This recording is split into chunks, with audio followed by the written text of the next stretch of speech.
আমার খুব ইচ্ছা ছিল সারা বাংলাদেশের বিভিন্ন শিক্ষা প্রতিষ্ঠানগুলোতে আমি মধু এবং মৌমাছির শিক্ষাটাকে ছড়িয়ে দিব।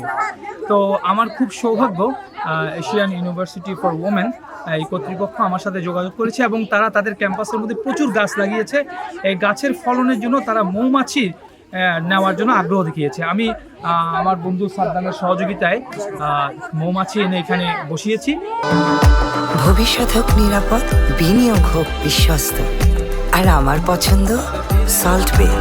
ওয়েলকাম টু সল্ট বে। তো আজকে বেশ লম্বা একটা সময় মৌমাছি রাখার পরে সেই মৌমাছি থেকে মধু বের করে ছাত্রীদেরকে আজকে খাওয়ানো হবে।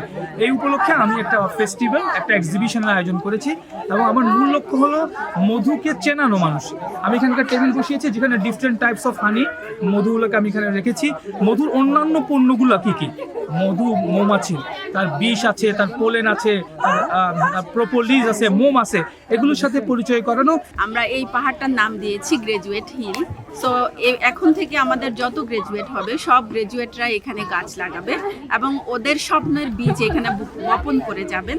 ওরা যখন গ্রাজুয়েট হয়ে এখান থেকে চলে যাবেন, ইন ফিউচারে ওনাদের যখন কেরিয়ারে ওনাদের নিজেদের গ্রোথ হবে এবং ওনারা এখানে এসে গাছটার গ্রোথ দেখবেন, তখন ওনারা অনেক বেশি আবেগে আপ্লুত হবেন।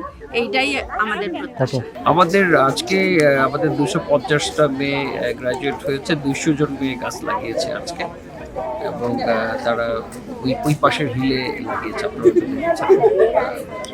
এবং এই কার্যক্রম চালু থাকে যখনই তাদের গ্রাজুয়েশন প্রোগ্রাম হচ্ছে 10ই জানুয়ারি, তার আগে আমরা এই ধরনের গাছ লাগানোর প্রকল্প